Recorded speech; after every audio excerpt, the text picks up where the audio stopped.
Hindi ang katahimikan sa loob ng sasakyan ang pumipiga sa dibdib ni Maria Isabela Santos. Sanay na siya sa katahimikan. Ang mabigat na bango ng leather seats at ang mamahaling pabango ni Rafael ang tila sumasakal sa kanya. Isang halo ng amoy na dati ay nagbibigay sa kanya ng kilig.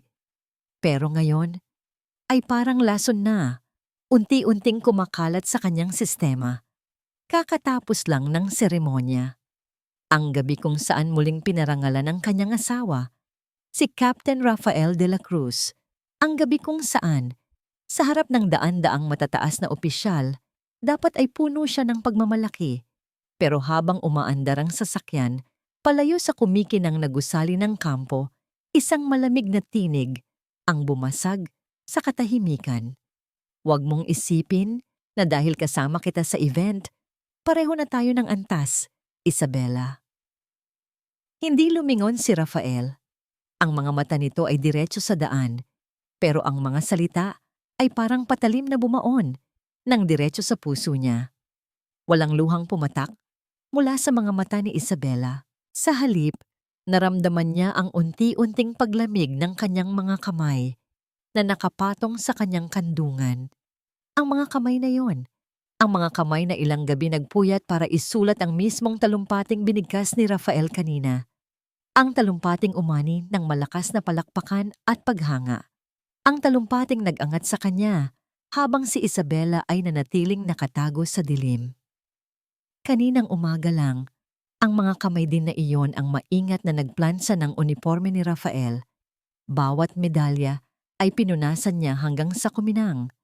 Bawat tupi ng damit ay sinigurado niyang perpekto. Para siyang isang museum curator na nag-aalaga ng isang pambansang yaman. At para sa kanya, si Rafael ang kanyang yaman.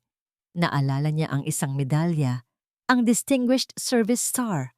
Napangiti siya ng bahagya habang hinahaplos iyon kanina. Alam niya ang kwento sa likod nito. Isang research paper tungkol sa modern military strategy na nagpanalo kay Rafael ng isang prestihiyosong scholarship. Ang hindi alam ng lahat, ang research paper na yon ay isinulat sa laptop ni Isabela. Gamit ang mga librong hiniram niya mula sa National Library habang si Rafael ay natutulog dahil sa pagod mula sa training. Mahal, salamat, sabi ni Rafael noon. Hinalikan siya sa noo matapos basahin ang huling draft. Hindi ko alam ang gagawin ko kung wala ka. Ang mga salitang iyon ang naging gasolina niya sa loob ng maraming taon. Sapat na yon. Ang makita siyang umaangat. Sapat na yon. Ngunit kanina sa seremonya, habang nakatayo siya sa isang sulok, malayo sa entablado, naramdaman niya ang unti-unting pagguho ng mundong binuo niya sa paligid ng lalaking iyon. Nakita niya kung paano, nang may isang photographer na lumapit, bahagyang gumilid si Rafael para hindi siya masama sa kuha. Isang maliit na galaw, halos hindi kapansin-pansin, pero para kay Isabela, iyon ay isang malakas na sampal. At nang magsimula na ang talumpati ni Rafael, pinigil niya ang kanyang hininga. I want to thank General Alcantara for his guidance, my mentors, my brothers in the service. Isa-isang pinasalamatan ni Rafael ang lahat. Ang bawat pangalan ay binibigkas niya ng may paggalang at utang na loob. Hinihintay ni Isabela ang pangalan niya. Kahit isang simpleng at sa aking asawa, hinihintay niya, umaasa. Pero hindi ito dumating. Natapos ang talumpati. Nagtayuan ang mga tao. Malakas ang palakpakan. Si Isabela lang ang nanatiling nakaupo. Pakiramdam niya ay isa siyang multo sa gitna ng nagbubunying karamihan. Ngayon, sa loob ng sasakyan, ang mga salita ni Rafael ay kumpirmasyon ng lahat ng kanyang kinatatakutan. Hindi siya kasama sa mundo nito. Isa lang siyang kasangkapan na ginagamit kapag kailangan at itinatago kapag hindi na. Huminto ang sasakyan sa harap ng kanilang bahay sa isang subdivision sa Makati. Naunang bumaba si Rafael, hindi man lang siya pinagbuksan ng pinto. Pumasok si Isabela sa loob. Dala ang katahimikang mas mabigat pa kaysa dati. Dumiretso si Rafael sa kanilang kwarto. Sumunod si Isabela, dahan-dahan, bawat hakbang ay parang may pabigat. Nakita niya si Rafael na nagtatanggal ng kanyang kurbata. Ang muka ay iritado. Bakit ganyan ang itsura mo? Tanong nito, hindi tumitingin sa kanya.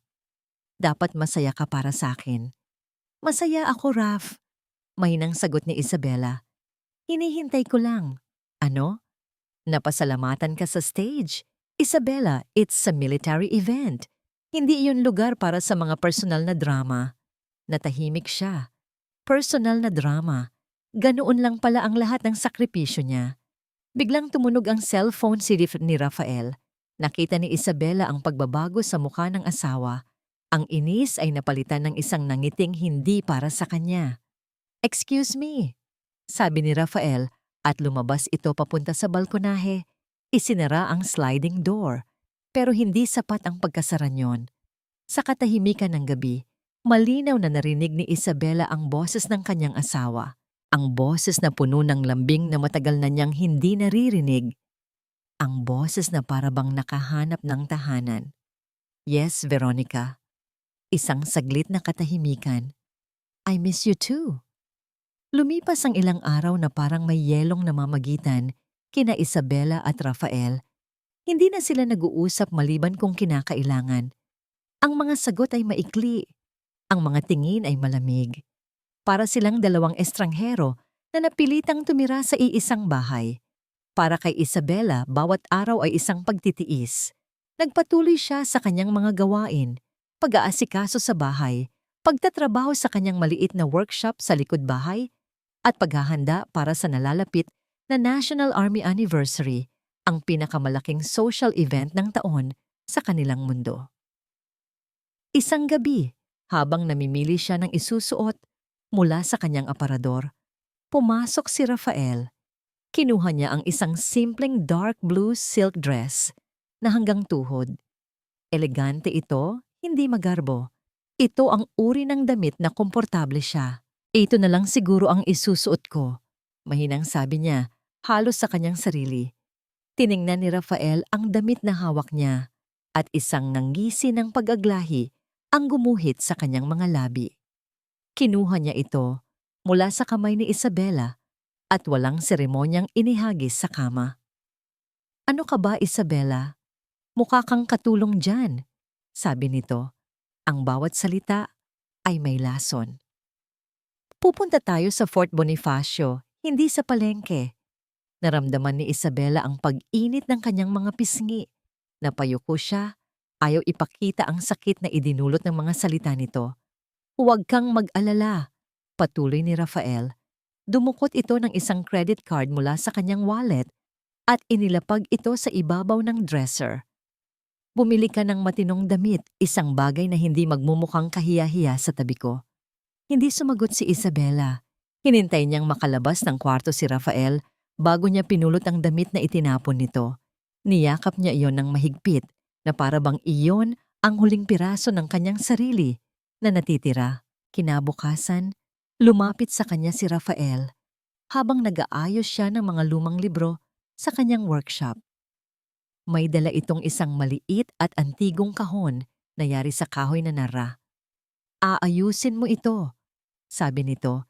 Hindi isang pakiusap, kundi isang utos. Binuksan ni Isabela ang kahon. Sa loob, nakapatong sa pulang velvet, ay isang gintong singsing. Luma na ito, may mga gasgas, at bahagyang nawala na ang kintab. Pero kitang-kita sa disenyo nito ang pagiging isang pamanang yaman. Ito ang wedding ring ng pamilya de la Cruz, isinasalin sa bawat henerasyon. Ang mismong singsing na isinuot sa kanya ni Rafael sa araw ng kanilang kasal. Ang lolo pa ni Lolo ang nagpagawa niyan. Sabi ni Rafael, ang tono ay may halong pagmamataas. "Malapit na ang anibersaryo. Gusto kong magmukha itong bago. Gawin mong karapat-dapat tingnan." Karapat-dapat. Ang salitang yon ay tumatak sa isip ni Isabela. Kinuha niya ang singsing. Malamig ito sa kanyang palad. Ito na lang ang natitirang pisikal na simbolo ng kanilang pagsasama. At ngayon, kailangan din itong ayusin para maging karapat-dapat.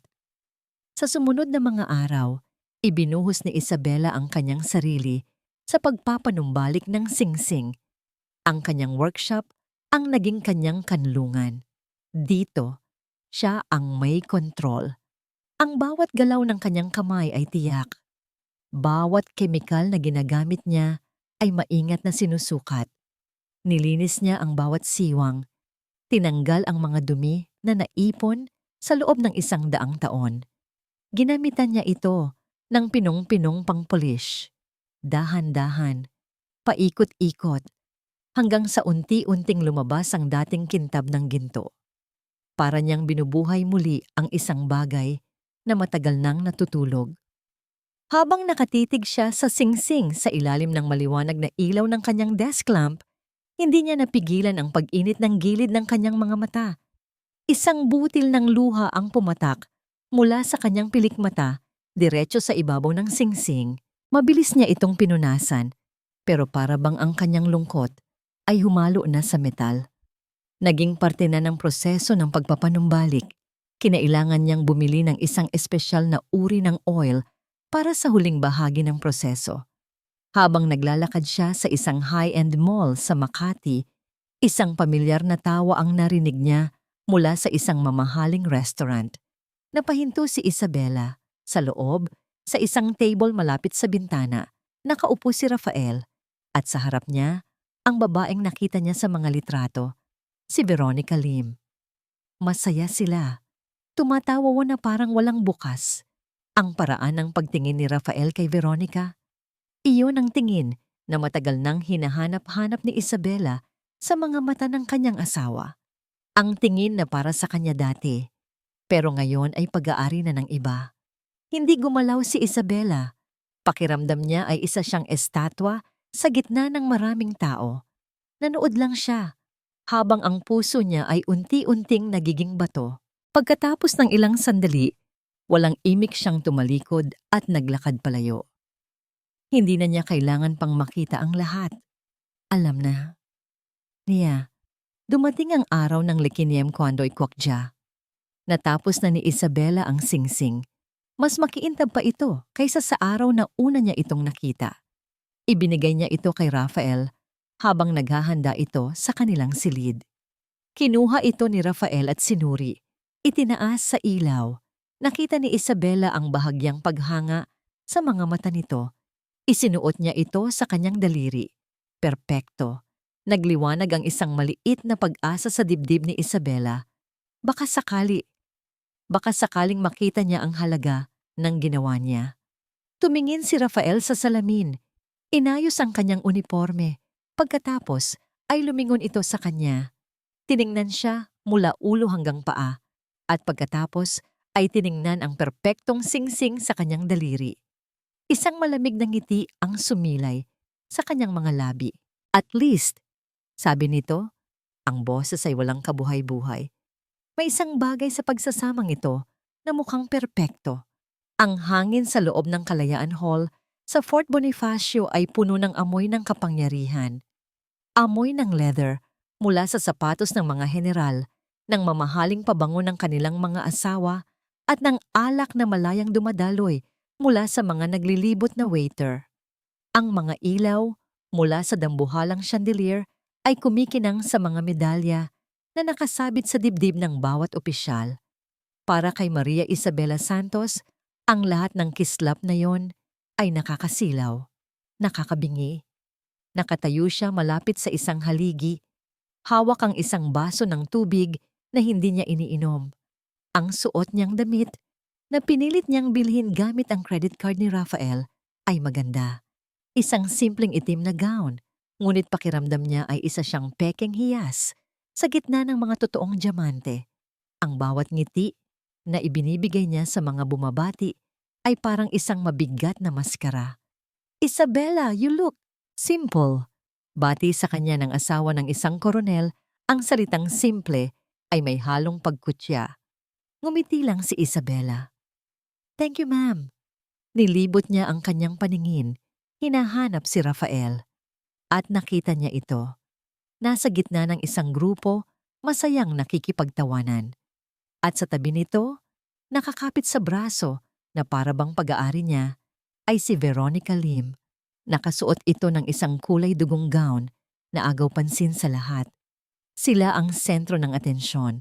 Isang malamig na kirot ang gumapang sa puso ni Isabela. Iniiwas niya ang kanyang tingin. Maya-maya, tinawag na ang lahat para sa pangunahing bahagi ng programa at tinawag sa entablado ang kanyang asawa, si Captain Rafael de la Cruz, para magbigay ng mensahe. Umakyat si Rafael sa entablado. Ang tindig ay puno ng kumpiyansa. Nagpalakpakan ang lahat. Pumalakpak din si Isabela. Ang tunog ng kanyang mga palad ay parang hungkag. Nagsimulang magsalita si Rafael. Ang boses niya ay malakas at malinaw. Umaalingaw-ngaw sa buong hall. Nagsalita siya tungkol sa karangalan, katapatan, at sakripisyo. Mga salitang alam na alam ni Isabela. Mga salitang siya mismo ang nag-ayos para maging isang perpektong talumpati. Habang nagsasalita si Rafael, ang mga mata nito ay hindi sa kanya nakatingin. Ang mga mata nito ay palaging bumabalik sa isang direksyon. Sa direksyon kung nasaan si Veronica. Ang tagumpay ay hindi nakukuha ng mag-isa. Patuloy ni Rafael. May mga taong nagiging inspirasyon natin. Mga taong nagbibigay sa atin ng lakas upang abutin ang ating mga pangarap. Bumilis ang tibok ng puso ni Isabela. Heto na ba? Nagkaroon ng isang saglit na katahimikan. Ngumiti si Rafael. Isang ngiting hindi pa nakikita ni Isabela dati. Isang ngiting puno ng pagsamba. At ngayong gabi, gusto kong pasalamatan ang aking inspirasyon. Ang babaeng nagpapakita sa akin kung ano ang tunay na kahulugan ng liwanag. Miss Veronica Lim. Isang kolektibong paghinga ang narinig sa buong hall. Nagkaroon ng bulungan. Sino yon? Hindi niya asawa yon, di ba?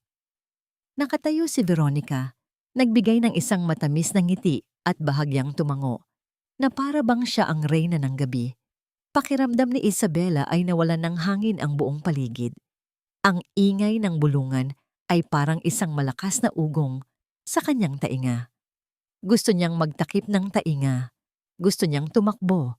Pero ang kanyang mga paa ay parang ibinaon sa sahig. At hindi pa doon natapos si Rafael. Sabi nila, may mga bagay na kailangang isilang muli para mas maging karapat-dapat. Sabi ni Rafael, ang mga mata ay nakatitig pa rin kay Veronica. Dahan-dahan, itinaas ni Rafael ang kanyang kaliwang kamay. Ang kamay kung saan nakasuot ang singsing na minana. Ang singsing na pinagpuyatan ni Isabela para ayusin. Ang singsing na may bakas pa ng kanyang luha. Sa harap ng daan-daang tao, sa ilalim ng maliwanag na ilaw ng entablado, hinubad ni Rafael de la Cruz ang kanilang singsing pangkasal. Ang kintab ng ginto ay sumilaw sa mga mata ni Isabela. Ang bawat galaw ay parang slow motion. Ang pag-angat ng kamay ni Rafael, ang pag-alis nito sa kanyang daliri. Bumaba si Rafael ng entablado. Naglakad siya, hindi papunta kay Isabela, kundi papunta kay Veronica. Tumigil siya sa harap nito. Kinuha niya ang kamay ni Veronica. Isang regalo. Sabi niya, sapat na ang lakas para marinig ng mga nasa malapit. Para sa isang bagong simula. At isinuot niya ang singsing sa daliri ni Veronica Lim. Sa sandaling iyon, ang mundo ni Isabela ay gumuho. Wala siyang narinig na kahit ano. Wala siyang nakitang kahit sino. Ang tanging nakikita niya ay ang gintong pamana ng pamilya ng kanyang asawa. Sa kamay ng ibang babae, walang luhang pumatak, walang sigaw na kumawala. Isang kakaibang kapayapaan ang bumalot sa kanya. Ang kapayapaan na dumarating kapag alam mong wala nang natitira. Wala nang dapat ipaglaban. Tumindig siya ng diretso. Itinuwid niya ang kanyang likod. At sa gitna ng kahihiyan at mga mapanuring mata, nagsimula siyang maglakad, dahan-dahan. Bawat hakbang ay may bigat. Bawat hakbang ay may paninindig. Nilagpasan niya ang mga nagbubulungang bisita. Nilagpasan niya ang entablado kung saan dinurog ang kanyang puso. Naglakad siya palabas ng hall, palayo sa lahat.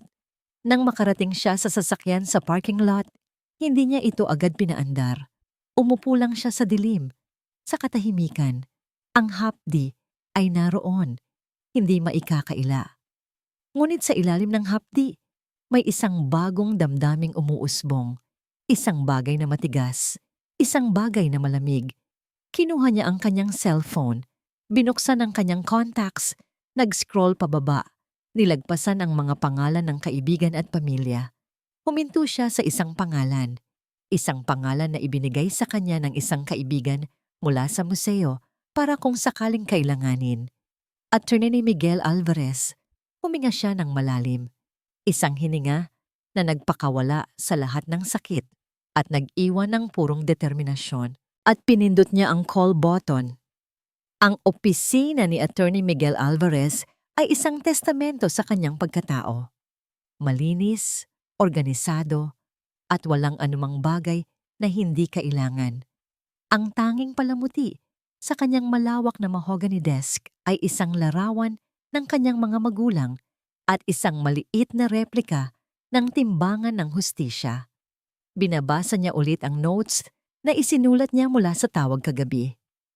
Maria Isabela Santos de la Cruz, asawa ni Captain Rafael de la Cruz, isang insidente sa Army Anniversary, isang singsing. Sa loob ng 10 taon niya bilang abogado, sanay na siya sa mga ganitong kaso. Mga kwento ng pagtataksil at hinanakit. Kadalasan, ang mga kliyenteng dumarating sa kanya ay puno ng luha at galit. Handa na siyang makinig sa isa na namang madamdaming salaysay. Nang pumasok si Maria Isabela Santos sa kanyang opisina, hindi ito ang inaasahan niya. Walang luha, walang bahid ng hysteria. Ang babaeng naupo sa harap niya ay payak manamit, ngunit may tindig na puno ng dignidad. Ang kanyang mukha ay kalmado, ngunit ang kanyang mga mata ay may bigat na hindi kayang itago. May nakikita si Miguel sa mga matang iyon, isang determinasyon na mas matibay pa sa bakal. Salamat sa pagtanggap sa akin, attorney. Simula ni Isabela, ang boses ay matatag. Walang anuman, Mrs. de la Cruz. Paano ako makakatulong? Tanong ni Miguel.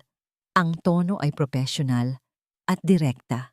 Sa halip na magsimula sa isang mahabang kwento, inilapag ni Isabela sa lamesa ang isang makapal na folder.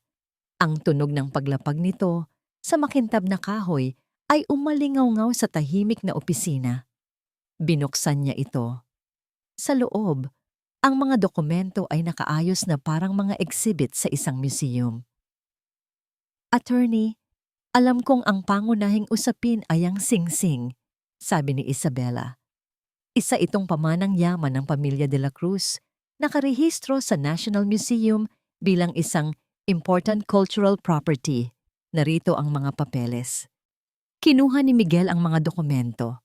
Namangha siya sa kaayusan. Bawat papel ay malinis. Malinaw ang mga kopya. Ito ang trabaho ng isang taong metikuloso. Madali nating mababawi yan, Mrs. de la Cruz, sabi ni Miguel. Malinaw ang batas tungkol dyan. Ang paglilipat ng pagmamay-ari ng isang registered cultural property nang walang legal na proseso ay labag sa batas. Alam ko po, sagot ni Isabela. Pero hindi lang yon ang dahilan kung bakit ako narito. Isa-isa niyang inilabas ang mga laman ng folder. Inilatag niya ang mga ito sa mesa. Bank transfer slips, mga resibo, statement of accounts. Ito po ang mga patunay ng paggamit ko ng sarili kong pera, ang aking pamana mula sa aking mga magulang para bayaran ang mga advanced training courses ni Rafael sa ibang bansa. Isang lumang journal. Dito ko po isinusulat ang mga draft ng mga talumpati at research papers na ginagawa ko para sa kanya. Isang sulat mula sa isang kilalang museo sa Paris, isang job offer. Inalok po ako ng posisyon bilang head restorer. Tinanggihan ko po ito dahil kasabay nito ang promosyon ni Rafael at kailangan niyang lumipat sa Makati. Habang nagsasalita si Isabela, walang emosyon sa kanyang boses. Para siyang isang historiador na naglalahad ng mga katotohanan. Pero para kay Miguel, bawat dokumentong inilalapag niya ay isang piraso ng isang masakit na kwento. Isang kwento ng sakripisyo, ng pag-abuso, Hindi ito isang simpleng kaso ng agawan ng ari-arian. Ito ay isang kaso ng pagbura sa pagkatao ng isang tao. Napatingin si Miguel sa babaeng nasa harap niya. Ang dating inaakala niyang isa lamang asawang kinaliwa ay isa palang arkitekto na binuo ang lalaking sumira sa kanya. At ngayon, hawak niya ang blueprint ng pagguho nito. Mrs. De La Cruz Isabela. Pagtatama ni Miguel sa sarili. Lahat ng ito ay matibay na ebidensya para sa kasong isasampa natin. May isa pa po, attorney. May huling dokumento siyang inilabas mula sa folder. Nakabind dito na parang isang thesis. Malinis. Propesyonal ang itsura. Ito po ang pinakamahalagang research paper na nagpanalo sa kanya ng scholarship sa Command and General Staff College. Isinulat ko rin po ito. Kinuha ni Miguel ang dokumento. Binasa niya ang pamagat na nakaprint sa cover page, Modern Insurgency and Asymmetric Warfare Tactics in the Southern Philippines. Napahinto si Miguel. Naramdaman niya ang biglang paglamig ng kanyang mga kamay.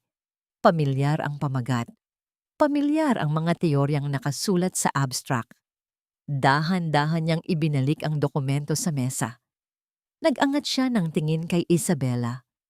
Ang kanyang propesyonal na kalmaduhan ay biglang naglaho, napalitan ng isang ekspresyong hindi mabasa.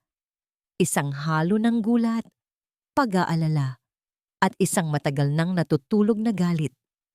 Kilala niya ang research paper na ito. At alam niyang hindi si Rafael De La Cruz o si Isabela Santos ang tunay na may akda nito. Nanatiling nakatitig si Attorney Miguel Alvarez sa papel na nasa ibabaw ng kanyang mesa. Ang mga letrang nakaprint sa cover page ay tila sumasayaw sa kanyang paningin, bumubuo ng isang imahe mula sa nakaraan. Isang multo na matagal na niyang ibinaon. Modern Insurgency and Asymmetric Warfare Tactics in the Southern Philippines. Ang kanyang mga kamay, na kanina lang ay kalmadong nakapatong sa armrest, ay biglang nanlamig. Naramdaman niya ang paninigas ng kanyang panga.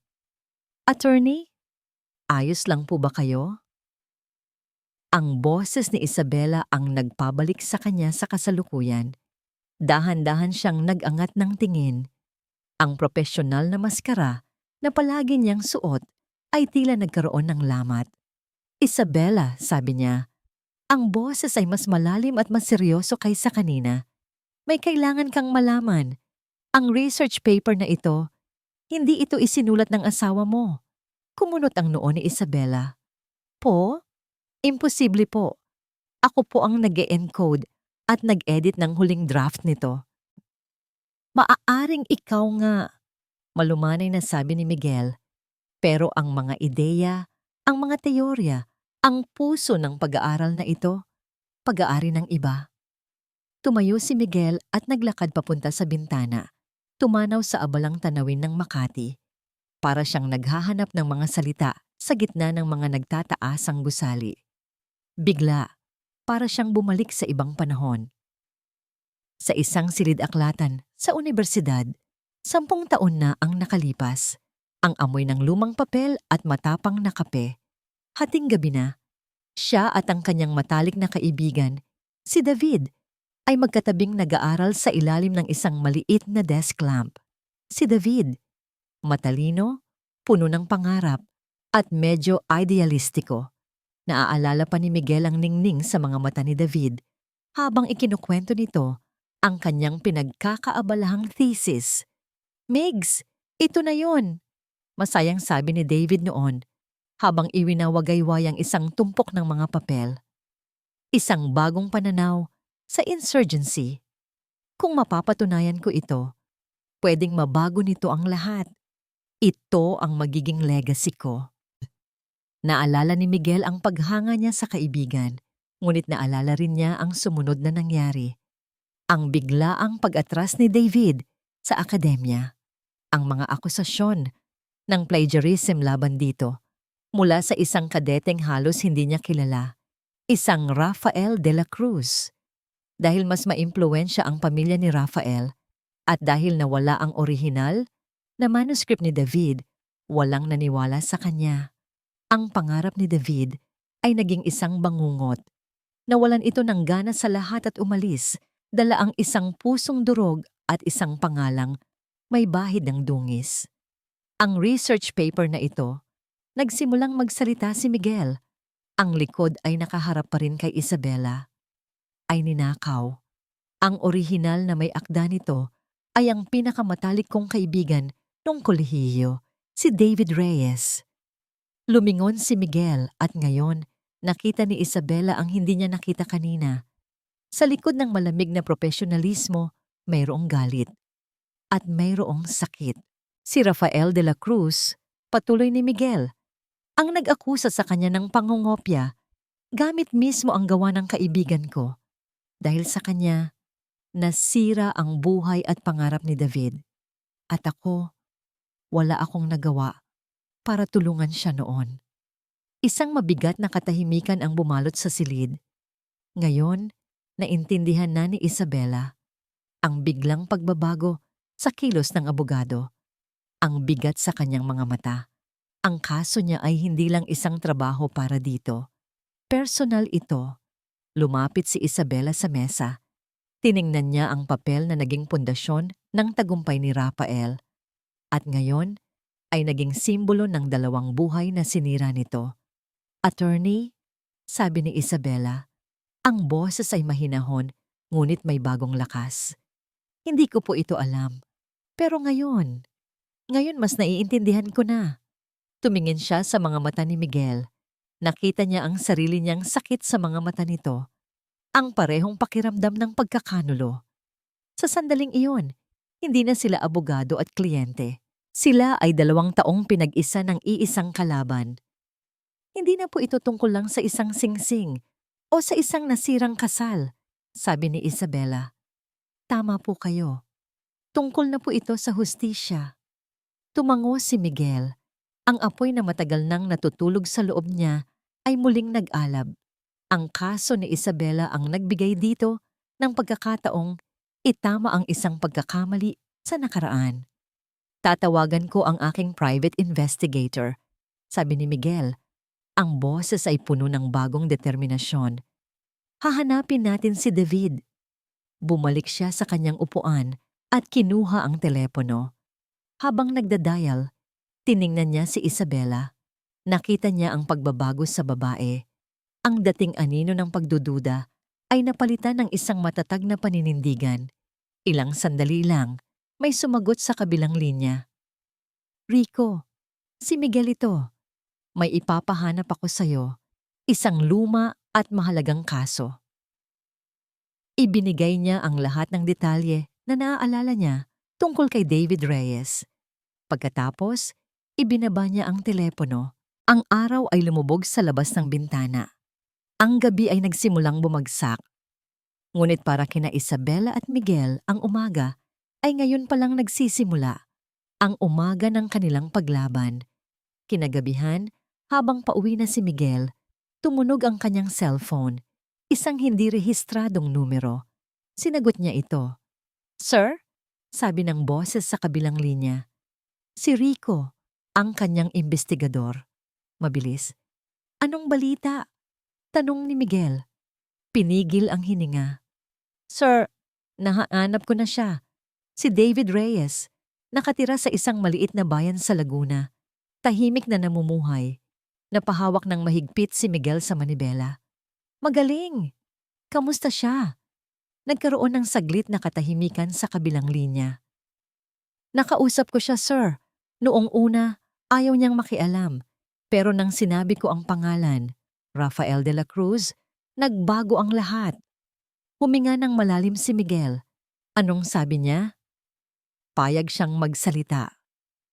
Ang champagne ay dumadaloy na parang tubig sa penthouse suite ni Veronica Lim. Ang tanawin mula sa bintana ay isang dagat ng mga kumikinang na ilaw ng Rockwell. Dito sa itaas, pakiramdam ni Captain Rafael de la Cruz ay isa siyang Diyos, nakatingin sa mundo mula sa kanyang Olympus. A toast, sabi ni Veronica. Itinaas ang kanyang flute glass. Ang suot niyang pulang damit ay kumikinang sa bawat galaw. To us, The New Power Couple of Manila. Ngumiti si Rafael at itinagay ang kanyang baso. To us. Ang halik ni Veronica ay may lasa ng champagne at tagumpay. Ito ang buhay na pinangarap niya. Ang kapangyarihan, ang karangyaan. Ang isang babaeng hindi lang maganda, kundi may koneksyon sa lahat ng tamang tao. Si Isabela, sa kanyang simpleng damit at tahimik na pag-uugali, ay isang paalala ng isang buhay na gusto na niyang iwanan. Ilang araw na ang nakalipas mula sa gabi ng anibersaryo. Para kay Rafael, iyon ay isang perpektong galaw, isang deklarasyon, isang pagpapakita ng lakas. Inaasahan niyang tatawag si Isabela, iiyak, magmamakaawa, pero wala. Isang nakakabinging katahimikan. Mas mabuti, naisip niya. Marahil ay nakuha na nito sa wakas ang mensahe. Kinabukasan, habang nasa opisina siya, isang staff mula sa legal department ang nag-abot sa kanya ng isang sobre.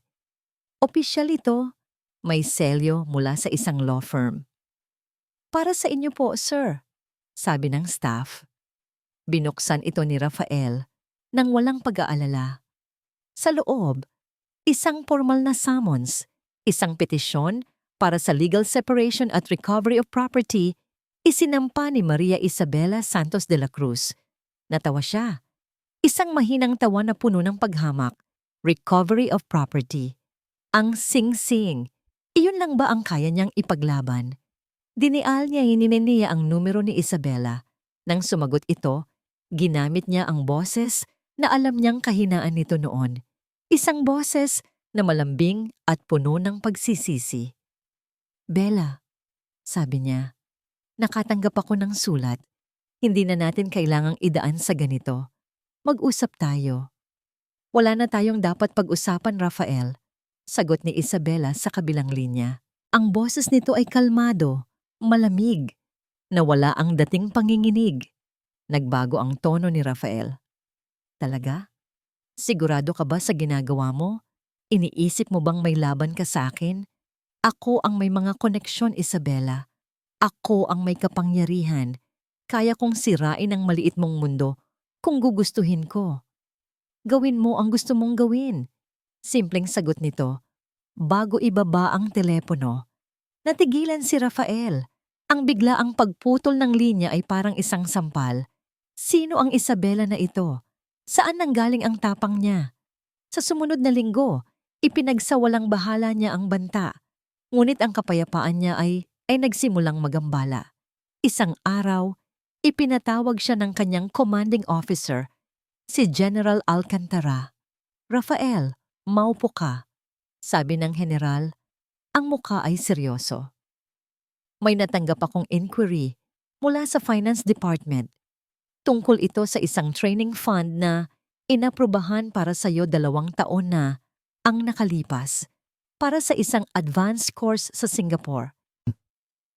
Naramdaman ni Rafael ang bahagyang paglamig ng kanyang batok. Yes, sir. Natapos ko po ang kursong yon. Ang problema, sabi ng general, habang tinitingnan ng isang folder, ay mukhang may discrepancy.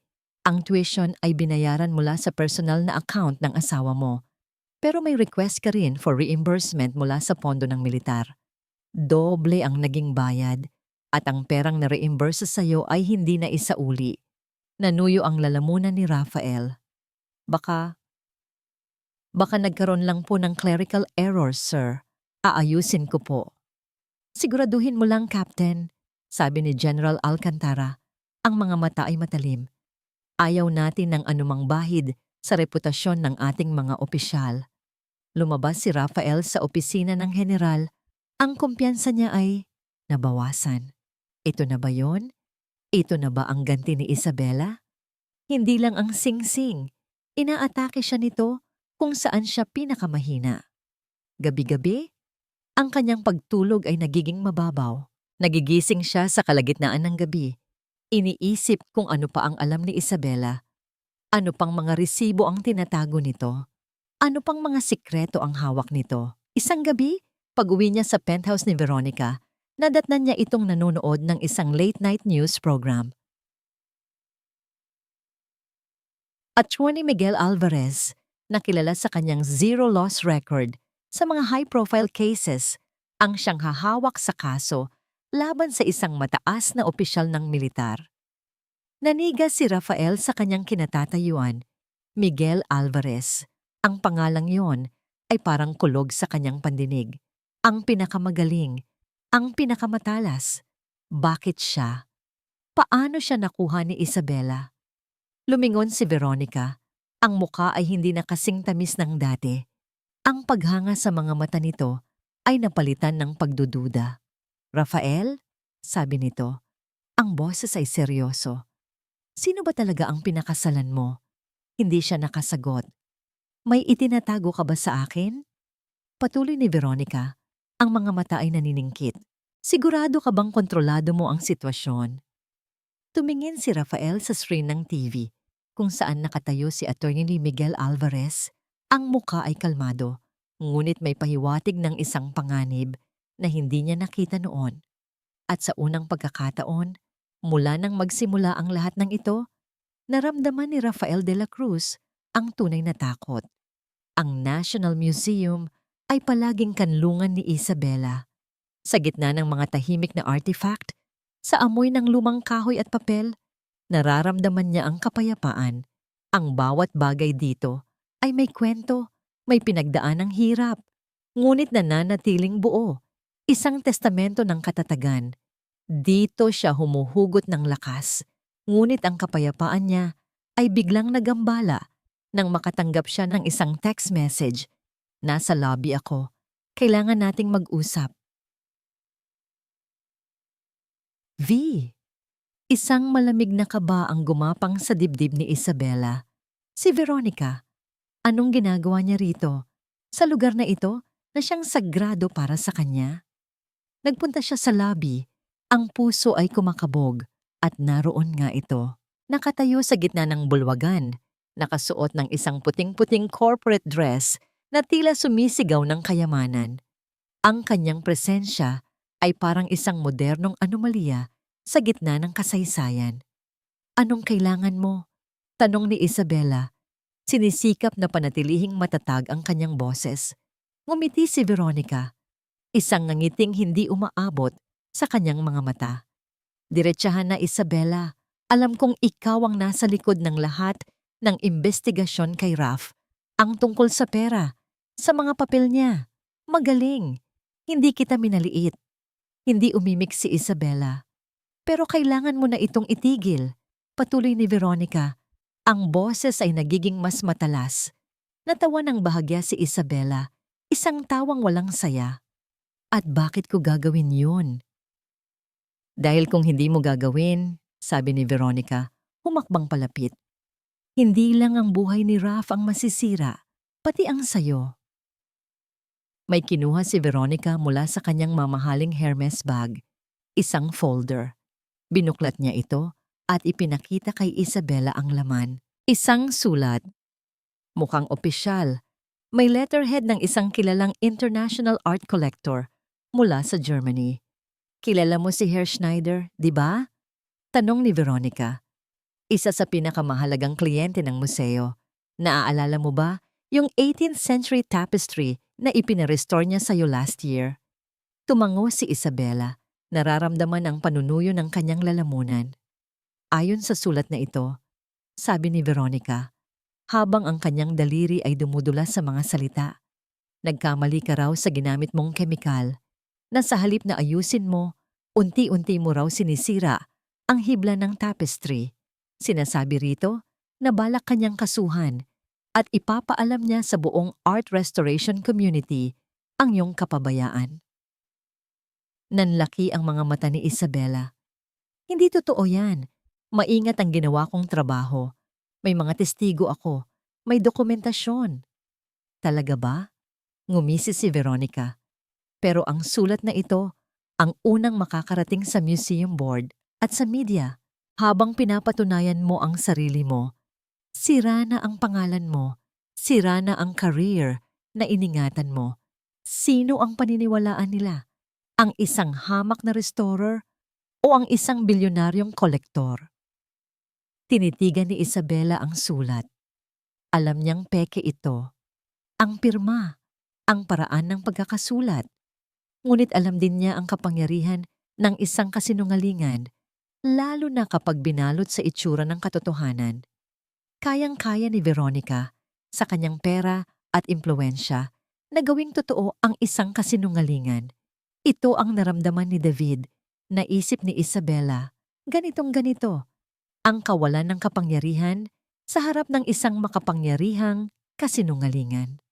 Anong gusto mo? Mahinang tanong ni Isabela. Simple lang, sabi ni Veronica, isinara ang folder. Itigil mo ang kaso laban kay Raf. Bawiin mo lahat.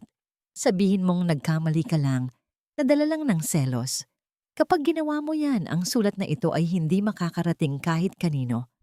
Mananatili itong sikreto natin. Bakit mo ginagawa ito? Tanong ni Isabela. Akala ko ba mahal mo siya? Bakit mo siya pinoprotektahan? Isang mapait na tawa ang kumawala kay Veronica. Mahal. Oh, honey. This is not about love. This is about investment. Malaki na ang naipusta ko kay Rafael. Hindi ako papayag na malugi dahil lang sa isang sentimental na asawa. Kung babagsak siya, sisiguraduhin kong kasama ka. Doon, sa gitna ng mga tahimik na saksi ng kasaysayan, nakita ni Isabela ang tunay na mukha ni Veronica. Hindi ito isang babaeng nagmahal. Isa itong mangangalakal na handang sunugin ang lahat para protektahan ang kanyang puhunan. Iniwan ni Veronica ang folder sa isang marmol na bench. Pag-isipan mo, ibibigay ko sa iyo ang 2 araw. Pagkatapos ay tumalikod na ito at naglakad palayo. Ang tunog ng kanyang mga takong ay umalingaw-ngaw sa bulwagan na parang mga putok ng baril. Naiwan si Isabela, nakatayo, nanginginig. Napatingin siya sa paligid. Ang mga artifact na dati nagbibigay sa kanya ng lakas ay tila nanunuya sa kanya. Mga bagay na kaya niyang ayusin. Pero ang gulo ng kanyang buhay, paano niya aayusin? Kinuha niya ang kanyang telepono para tawagan si Miguel. Dinial niya ang numero nito. Ngunit nang sagutin nito ang tawag, walang salitang lumabas sa kanyang bibig. Hello? Isabela? Nariyan ka ba? Ang tanging narinig ni Miguel mula sa kabilang linya ay ang tunog ng isang hiningang nanginginig at ang nakakabinging katahimikan. Soundtapat. Ang folder na iniwan ni Veronica ay nakapatong sa mesa sa maliit na apartment ni Isabela.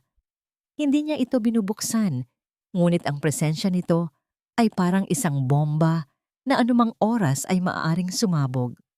Bawat segundo na lumilipas ay parang isang pagtiktak. Nagpapaalala sa kanya ng ultimatum. 2 araw. Nakausap niya si Attorney Alvarez sa telepono. Ikinuwento niya ang lahat, ang tungkol sa sulat, ang banta ni Veronica. Isang malinaw na blackmail. Sabi ni Miguel sa kabilang linya, ang boses ay puno ng galit. Kaya nating patunayan na, peke yan, Isabela. Pero, ang salitang pero ay binitin ni Miguel sa hangin. Alam ni Isabela ang kasunod. Pero aabutin ito ng panahon. Kakailanganin natin ng mga expert witness para suriin ang papel at tinta. Habang ginagawa natin yon, maaaring naipakalat na ni Veronica ang sulat. Ang pinsala, kahit na sa huli ay mapatunayan nating kasinungalingan, ay magiging malaki. Naintindihan ni Isabela. Sa mundo ng sining at kasaysayan, ang reputasyon ay isang babasaging kristal. Kapag nabasag, kahit anong pilit mong buuin, palaging may maiiwang lamat. Ang karera na binuo niya sa loob ng maraming taon, ang tiwala ng mga taong humanga sa kanyang trabaho, lahat ay maaaring gumuho dahil sa isang piraso ng papel. Ano sa tingin mo ang dapat kong gawin, attorney? Tanong niya, ang boses ay halos pabulong. Sa unang pagkakataon, narinig niya ang pag-aalinlangan sa boses ni Miguel. Hindi ko masabi, Isabela. Ito ay desisyon mo. Ano man ang piliin mo, susuportahan kita. Ngunit kailangan mong pag-isipan kung ano ang kaya mong isakripisyo. Pagkababa ng telepono, naramdaman ni Isabela ang tunay na pag-iisa. Si Miguel ay nasa panig niya, Ngunit hindi siya ang nakataya ang buong buhay. Siya. Siya lang. Tila hindi pa sapat ang lahat, kinabukasan, isang bagong dagok ang sumalubong sa kanya. Ipinasa sa kanya ng isang kaibigan ang link sa isang artikulo mula sa isang hindi kilalang blog. Ang pamagat, ang madilim na lihim sa likod ng perpektong opisyal, isang asawang mapaghiganti.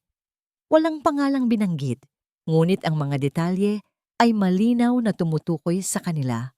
Ang artikulo ay nagpinta ng isang larawan ni Rafael bilang isang biktima, isang dedikadong sundalo na sinisira ng isang asawang hindi matanggap ang paghihiwalay.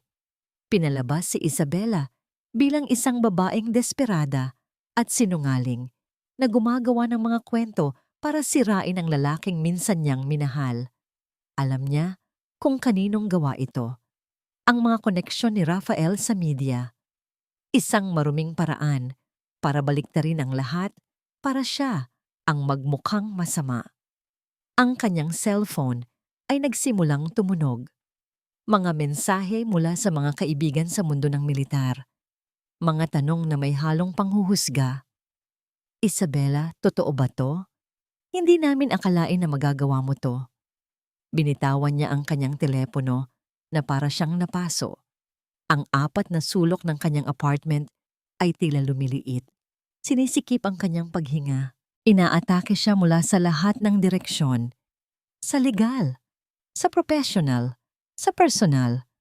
Pumunta siya sa kanyang maliit na workshop, ang lugar na dati nagbibigay sa kanya ng kapayapaan.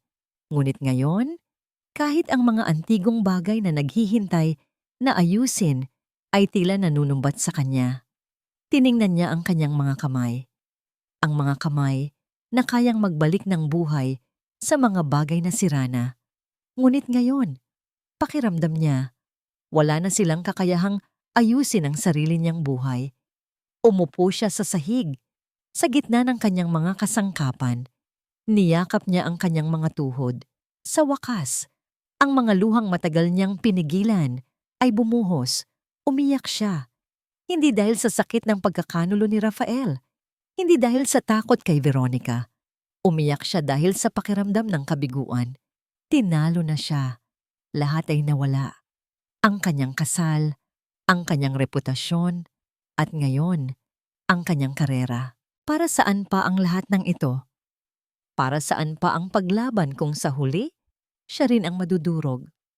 Sa gitna ng kanyang pagluha, ang kanyang mga mata ay napadpad sa isang bagay na nasa kanyang mesa. Isang lumang dokumento mula sa panahon ng Rebolusyon na kasalukuyan niyang inaayos.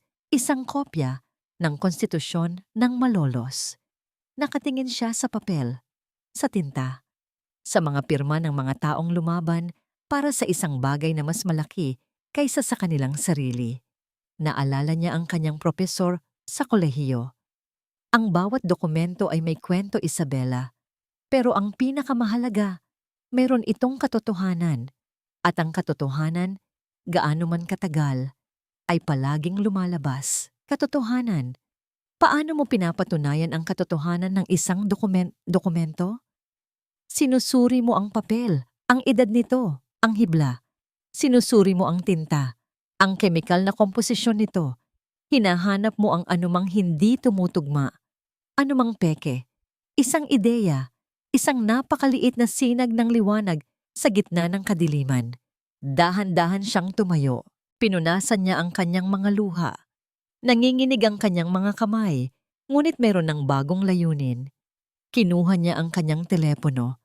Dinial niya ulit ang numero ni Miguel Alvarez. "Attorney," sabi niya. Ang boses ay basag pa rin, ngunit may bakal na determinasyon na ngayon lang narinig ni Miguel. Huwag po nating intindihin ang nilalaman ng sulat. Isabela, ano ang ibig mong sabihin? Pag-aralan po natin ang sulat mismo, sabi ni Isabela. Ang mga mata ay nakatitig sa lumang konstitusyon. Hindi bilang isang banta, kundi bilang isang artifact, isang saglit na katahimikan. Attorney Alvarez, patuloy niya, sa tingin ko, alam ko na kung paano natin tatalunin si Veronica. Gagamitin natin ang sandata na pinakamahusay kong gamitin ang katotohanan. Pumasok si Miguel sa workshop ni Isabela at nadatnan niya itong napapaligiran ng mga kakaibang aparato, mga microscope, ultraviolet lamps, at maliliit na bote ng kemikal. Kung hindi niya alam ang propesyon nito, iisipin niyang isa itong forensic scientist. Ang sulat ni Veronica ay maingat na nakapatong sa ilalim ng isang digital microscope. "Salamat sa pagpunta, attorney," sabi ni Isabela. Hindi inaalis ang tingin sa eyepiece. Ang babaeng kahapon lang ay nasa bingit ng pagsuko ay naglaho na. Ang humarap sa kanya ngayon ay isang eksperto sa kanyang larangan. Kalmado, nakapokus, at nasa kanyang teritoryo. "Anong nakita mo?" tanong ni Mbagwa ni Miguel, lumapit sa mesa. "Gaya ng inaasahan ko," sabi ni Isabela. Itinuro ang isang imahe sa computer screen na konektado sa microscope. Ang letterhead ni Herr Schneider mukhang perpekto sa unang tingin, pero tingnan mo ang fiber ng papel. Ipinakita niya kay Miguel ang magnified image. Ang papel na ginagamit ni Herr Schneider para sa kanyang mga opisyal na sulat ay gawa sa purong cotton fiber, mamahalin at bihira. Ang papel na ito, itinuro niya ang ibang bahagi ng screen, ay may halong wood pulp. Standard commercial paper lang ito na sinubukan nilang gawing mamahalin tingnan. Namangha si Miguel. "Paano mo nalaman?" "Amoy pa lang. Alam ko na." Ngumiti ng bahagya si Isabela. Pero ang microscope ang nagbigay ng pruweba. At hindi lang yan. Kumuha siya ng isang maliit na pamunas at maingat na nilagyan ito ng isang patak ng chemical. Dahan-dahan niyang ipinahid ito sa isang maliit at hindi kapansin-pansing bahagi ng pirma sa sulat. "Ang tinta," sabi niya habang nakatingin sila sa bahagyang pagbabago ng kulay. Ang ginamit na tinta ay modern iron gall ink, pero ang formula nito ay na-develop lang noong 2018. Imposibleng gamitin ito ni Herr Schneider sa isang sulat na di umano isinulat niya noong 1 taon. Tumingin si Miguel mula sa screen papunta kay Isabela. Ang paghanga niya sa babae ay lalong lumalim. Ginamit ni Veronica ang mundo ni Isabela para atakihin siya, ngunit hindi nito inasahan na ang mundong yun mismo ang magiging sandata ni Isabela. Sila ay nag-imbestiga ng isang kasinungalingan, hindi sa pamamagitan ng mga salita, kundi sa pamamagitan ng siyensya. "Ito na ang kailangan natin," sabi ni Miguel. Ang boses ay puno ng pananabik. "This is our silver bullet. Hindi lang natin mapapatunayang peke ang sulat, maipapakita rin natin na may malisyosong intensyon si Veronica na gumawa ng pekeng ebidensya. Isang krimen." Habang inaayos ni Miguel ang mga legal na aspeto ng kanilang bagong ebidensya, si Isabela naman ay naghanda para sa isa pang mahalagang piraso ng kanilang laban. 1 linggo bago ang nakatakdang pagdinig sa militar, nag-drive sila ni Miguel papuntang Laguna. Isang maliit at tahimik na bayan na tila hindi pa naaabot ng gulo ng Maynila. Sa isang maliit na bahay na napapaligiran ng mga halaman, isang lalaking payat at may malalamlam na mga mata ang sumalubong sa kanila. "David," bati ni Miguel. Ang boses ay may halong emosyon. "Migs," sagot ni David Reyes, isang pilit na ngiti ang sumilay sa kanyang mga labi. Ipinakilala ni Miguel si Isabela. Siya si Isabela, ang asawa. Walang sinabi si David, ngunit sa kanyang mga mata, nakita ni Isabela ang isang dekada ng sakit. Sa loob ng bahay sa ibabaw ng isang tasang kape, ikinuwento ni David ang lahat. Ang kanyang pangarap, ang kanyang thesis, ang kanyang pagkadurog. "Tinago ko lahat ng draft ko," sabi ni David, habang binubuksan ang isang lumang baul. "Lahat ng notes.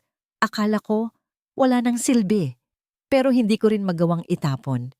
Inilabas niya ang mga papel na naninilaw na, ang sulat kamay, ang mga drawing, ang orihinal na katibayan ng kanyang pinaghirapan.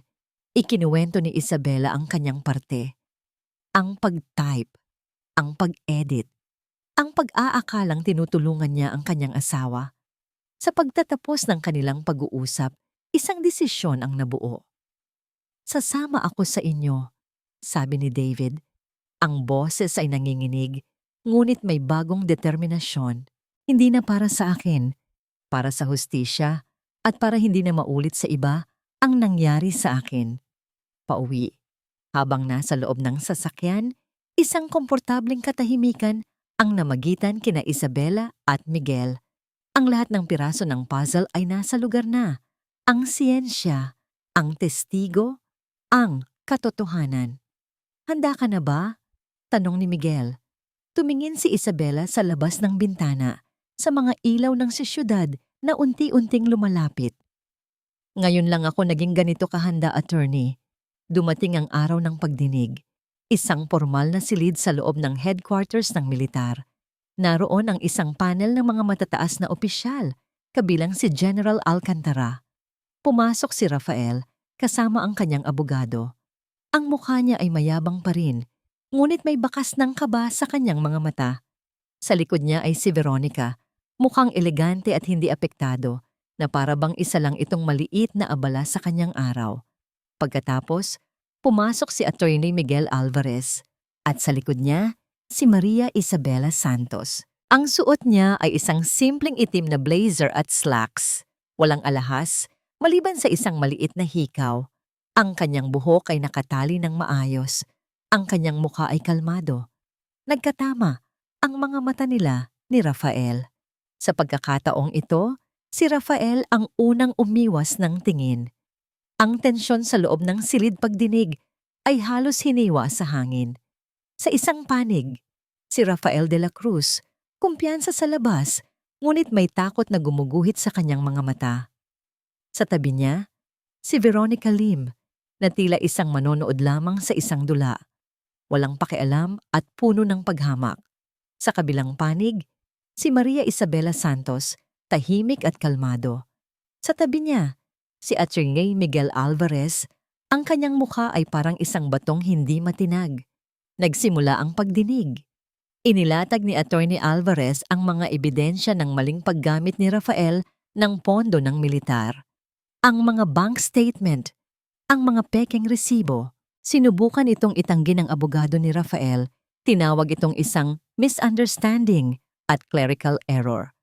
Isang clerical error na nagkakahalaga ng ₱250,000? Malamig na tanong ni Miguel.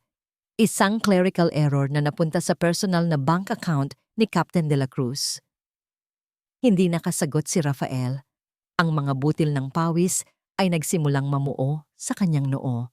Pagkatapos, ang pangalawang bomba, ang usapin ng akademikong pandaraya. Ipinipresenta po namin ang aming susunod na testigo, sabi ni Miguel.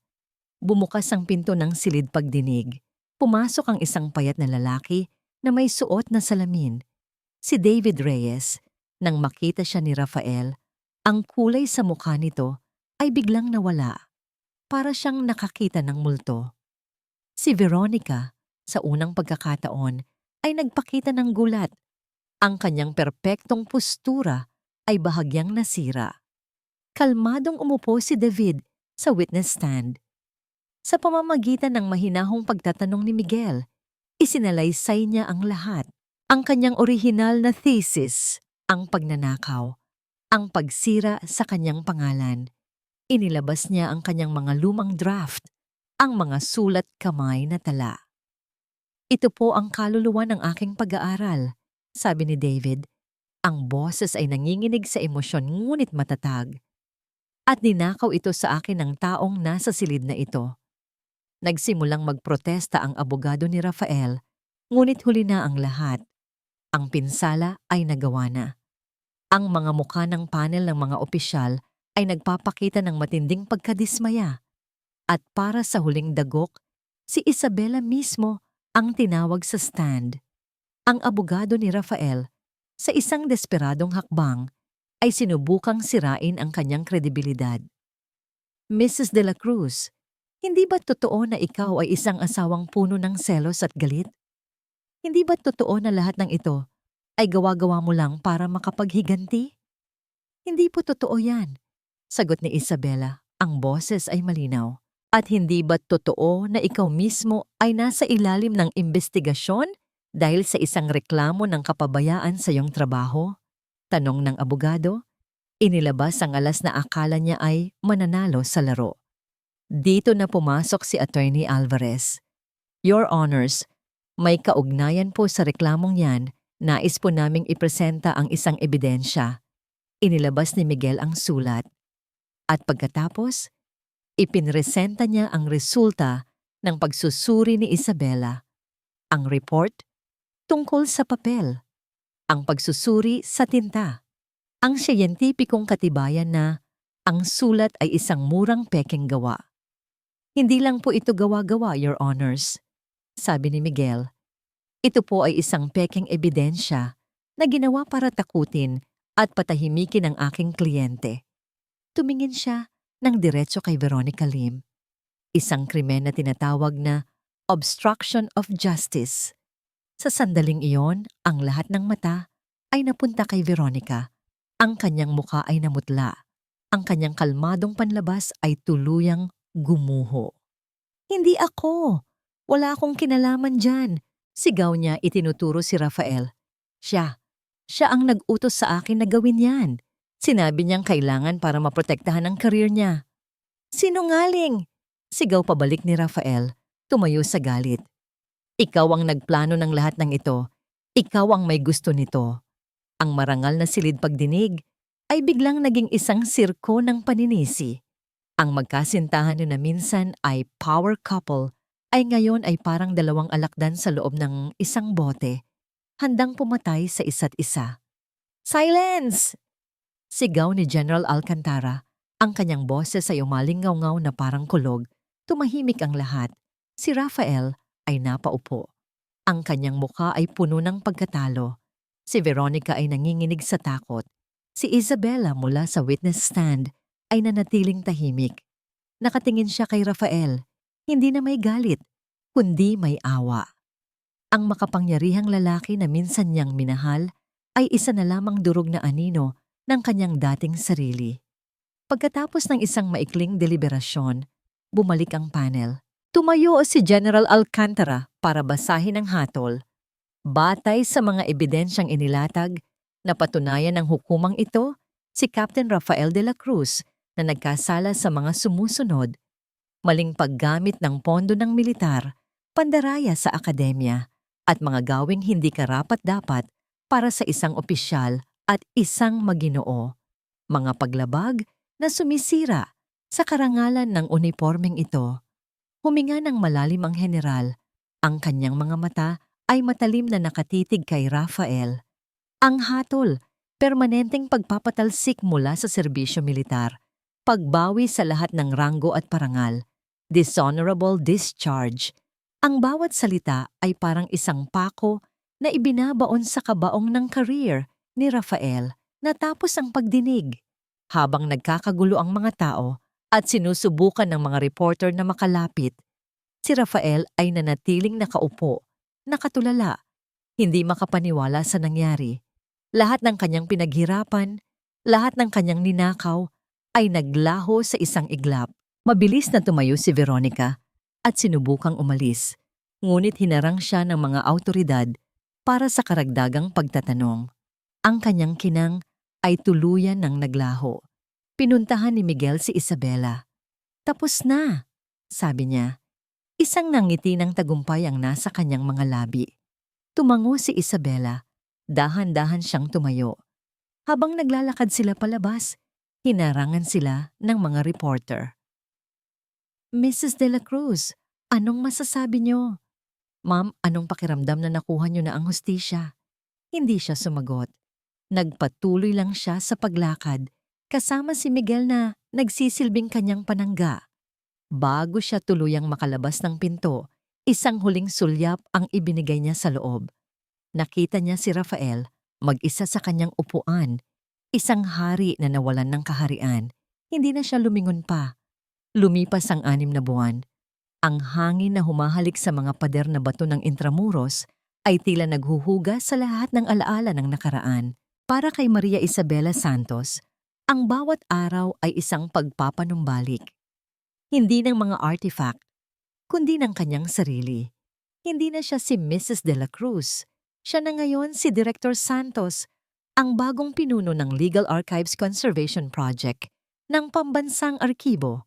Ang kanyang opisina ay may malawak na bintanang tanaw, ang lumang hardin, kung saan ang mga bulaklak ng kalachuchi ay namumukadkad sa ilalim ng araw. Direktor, narito na po ang mga intern mula sa UP, sabi ng kanyang batang assistant, si Ana. Salamat, Ana. Papasukin mo na sila. Nakangiting sagot ni Isabela. Pumasok ang isang grupo ng mga estudyante. Ang kanilang mga mata ay puno ng paghanga at respeto. Tiningnan nila si Isabela na parang isang buhay na alamat. Ang kwento niya, bagamat hindi lumabas sa mainstream media sa lahat ng detalye, ay naging isang bulungan ng inspirasyon sa kanilang maliliit na mundo ng mga historiador at curator. Welcome to Intramuros, magiliw niyang bati. Ngayon, ipapakita ko sa inyo kung paano natin pinapanatiling buhay ang mga salita ng batas. Habang ipinapaliwanag niya ang kahalagahan ng pag-iingat sa mga lumang dokumento ng korte, naramdaman niya ang isang pamilyar na kagalakan. Ang passion na minsan niyang ibinuhos para itaguyod ang pangarap ng iba, ngayon ay buong-buo na niyang inialay sa sarili niyang larangan. Paminsan-minsan, may mga balitang nakakarating sa kanya tungkol kay Rafael. Isang dating kasamahan ang nakakita raw dito na nagtatrabaho bilang isang security consultant para sa isang maliit na kumpanya. Wala na ang kinang, wala na ang uniforme, wala na ang kapangyarihan. Si Veronica naman daw ay umalis ng bansa matapos masangkot sa ilang kaso ng pandaraya. Hindi na siya nakakaramdam ng galit o saya kapag naririnig niya ang mga ito. Para na lang silang mga tauhan sa isang kwentong matagal nang natapos, mga multo mula sa ibang buhay. Isang hapon, habang nag-aayos siya ng isang bagong exhibit, isang pamilyar na boses ang kanyang narinig. Mukhang mas bagay sa iyo ang lugar na ito. Lumingon si Isabela at nakita si Attorney Miguel Alvarez, nakatayo malapit sa pinto, nakangiti. Miguel, masayang bati niya. Napadaan ka. May meeting lang ako sa malapit, sabi nito. Naisip kong kamustahin ang paborito kong kliyente. Naglakad sila sa loob ng exhibit hall. Ang mga dingding ay napapalibutan ng mga glass case. Sa loob ng mga ito ay ang mga pinakamahalagang legal na dokumento ng bansa. Huminto sila sa harap ng isang maliit at espesyal na case sa gitna ng silid. Sa loob, sa isang una na yari sa pulang velvet, nakapatong ang isang gintong singsing, ang pamanang yaman ng pamilya De La Cruz. Naibalik ito sa kanya ng korte makalipas ang ilang linggo mula sa pagdinig. Sa halip na itago o itapon, pinili niyang ipahiram ito sa museo bilang isang exhibit sa ilalim ng kategoryang Repossessed Heritage. Hindi ka ba nanghihinayang? Tanong ni Miguel habang nakatingin sa singsing. Tumingin din si Isabela dito. Ang kintab nito ay perpekto pa rin, isang obra ng kanyang mga kamay. Ngunit wala na itong bigat, wala nang dalang sakit. Isa na lang itong magandang bagay mula sa nakaraan. Ngumiti si Isabela, isang ngangiting totoo at payapa. Hindi, sagot niya. Natutunan kong ang mga pamana, ang mga artifact, ang halaga nila ay hindi nakasalalay sa ginto o sa edad nila. Tumingin siya kay Miguel. Ang mga pamana ay nagkakaroon lang ng halaga kapag ang nag-aalaga rito ay karapat-dapat. Nagkatinginan sila. Isang pag-unawa ang dumaloy sa pagitan nila na hindi na kailangan pang sabihin. Isang paggalang sa pinagdaanan ng isa't isa. Isang pag-asa para sa kung ano ang darating. Tara, yaya ni Miguel, itinuro ang daan palabas. May isang coffee shop sa labas na masarap daw ang ensaymada. Tumango si Isabela. Sige, libre mo? Siyempre, Tumawa si Miguel. Sabay silang naglakad palabas ng exhibit hall. Mula sa dim na ilaw ng museo, lumabas sila patungo sa maningning na sikat ng hapon. Ang hangin ay sariwa at ang langit ay malawak at bughaw. Para kay Isabela, ito ang tunay na kalayaan. Hindi ang pagkapanalo sa isang kaso, kundi ang kakayahang humakbang palabas sa anino at tunguhin ang sarili niyang liwanag.